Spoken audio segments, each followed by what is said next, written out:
Sukkot Shabbat Chol HaMoed intermediate day of Sukkot on Shabbat.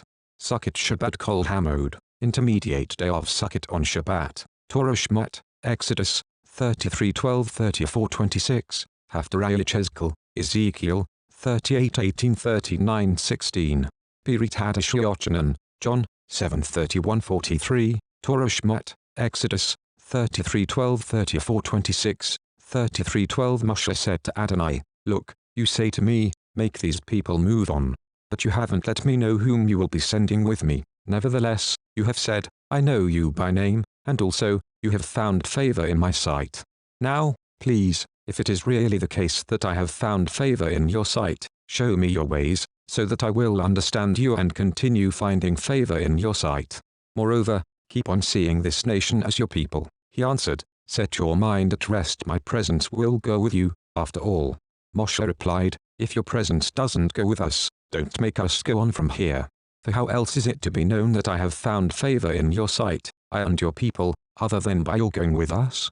That is what distinguishes us, me and your people, from all the other peoples on earth." Adonai said to Moshe, "I will also do what you have asked me to do, because you have found favor in my sight, and I know you by name." But Moshe said, "I beg you to show me your glory." He replied, "I will cause all my goodness to pass before you, and in your presence I will pronounce the name of Adonai. Moreover, I show favor to whomever I will, and I display mercy to whomever I will. But my face," he continued, "you cannot see, because a human being cannot look at me and remain alive. Here," he said, "is a place near me, stand on the rock. When my glory passes by, I will put you inside a crevice in the rock and cover you with my hand, until I have passed by. Then I will remove my hand, and you will see my back, but my face is not to be seen." 34:1. Adonai said to Moshe, "Cut yourself 2 tablets of stone like the first ones, and I will inscribe on the tablets the words that were on the first tablets, which you broke. Be ready by morning. In the morning you are to ascend Mount Sinai and present yourself to me on the top of the mountain. No one is to come up with you, and no one is to be seen anywhere on the mountain. Don't even let the flocks or herds feed in front of this mountain." Moshe cut 2 stone tablets like the first. Then he got up early in the morning and, with the 2 stone tablets in his hands, ascended Mount Sinai, as Adonai had ordered him to do. Adonai descended in the cloud, stood with him there and pronounced the name of Adonai. Adonai passed before him and proclaimed, Yad-Heh-Vav-Heh, Yad-Heh-Vav-Heh. Adonai is God, merciful and compassionate, slow to anger, rich in grace and truth, showing grace to the 1000th generation, forgiving offenses, crimes and sins, yet not exonerating the guilty, but causing the negative effects of the parents' offenses to be experienced by their children and grandchildren, and even by the 3rd and 4th generations.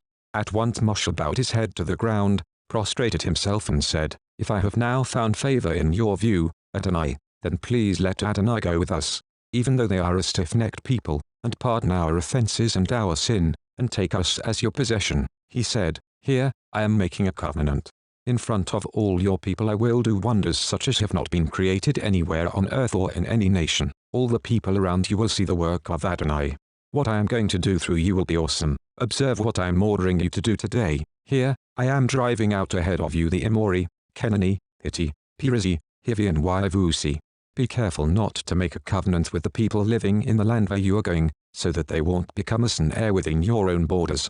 Rather, you are to demolish their altars, smash their standing stones and cut down their sacred poles, because you are not to bow down to any other god. Since Adonai, whose very name is a jealous God, do not make a covenant with the people living in the land. It will cause you to go astray after their gods and sacrifice to their gods. Then they will invite you to join them in eating their sacrifices, and you will take their daughters as wives for your sons. Their daughters will prostitute themselves to their own gods and make your sons do the same. Do not cast metal gods for yourselves. Keep the festival of matzah by eating matzah, as I ordered you, for 7 days during the month of Aviv, for it was in the month of Aviv that you came out from Egypt. Everything that is first from the womb is mine. Have all your livestock. You are to set aside for me the males, the firstborn of cattle and flock. The firstborn of a donkey you must redeem with a lamb. If you won't redeem it, break its neck. All the firstborn of your sons you are to redeem, and no one is to appear before me empty-handed. 6 days you will work, but on the 7th day you are to rest. Even in plowing time and harvest season you are to rest. Observe the festival of Shavuos with the first gathered produce of the wheat harvest. and the festival of ingathering at the turn of the year. 3 times a year all your men are to appear before the Lord, Adonai, the God of Israel. For I am going to expel nations ahead of you and expand your territory, and no one will even covet your land when you go up to appear before Adonai your God 3 times a year. You are not to offer the blood of my sacrifice with leavened bread, and the sacrifice of the feast of Pesach is not to be left until morning. You are to bring the best first fruits of your land into the house of Adonai your God. Haftarah Yechezk'el, Ezekiel, 38:18-39:16. 38:18 When that day comes, when Gog invades the land of Israel, says Adonai Elohim, my furious anger will boil up. In my jealousy, in my heated fury I speak, when that day comes there will be a great earthquake in the land of Israel. So that the fish in the sea, the birds in the air, the wild beasts, all the reptiles creeping on the ground and every human being there in the land will tremble before me. Mountains will fall, cliffs crumble and every wall crash to the ground. I will summon a sword against him throughout all my mountains, says Adonai Elohim. Every man will wield his sword against his brother. I will judge him with plague and with blood. I will cause torrential rain to fall on him, his troops and the many peoples with him, along with huge hailstones, fire and sulfur. I will show my greatness and holiness, making myself known in the sight of many nations. Then they will know that I am Adonai. 39:1 So you, human being, prophesy against Gog. Say that Adonai Elohim says I am against you, Gog, chief prince of Meshech and Tuval. I will turn you around, let you all and bring you from the far reaches of the north against the mountains of Israel. But then I will knock your bow out of your left hand and make your arrows drop from your right hand. You will fall on the mountains of Israel, you, your troops and all the peoples with you. I will give you to be eaten up by all kinds of birds of prey and by wild animals. You will fall in the open field, for I have spoken, says Adonai Elohim. I will also send fire against Magog and against those living securely in the coastlands. Then they will know that I am Adonai. I will make my holy name known among my people Israel. I will not allow my holy name to be profaned any longer. Then the nations will know that I am Adonai, the Holy One in Israel. Yes, this is coming, and it will be done, says Adonai Elohim. This is the day about which I have spoken. Those living in Israel's cities will go out and set fire to the weapons, to use as fuel the shields, breastplates, bows, arrows, clubs and spears. They will use them for fire 7 years, so that they will not need to gather wood from the fields or cut down any from the forests, because they will use their weapons for fire. Thus they will plunder those who plundered them and rob those who robbed them, says Adonai Elohim. When that day comes, I will give Gog a place there in Israel for graves, the traveller's valley, east of the sea, and it will block the traveller's passage. There they will bury Gog and all his horde, and they will rename it the valley of HaMoed Gog, horde of Gog.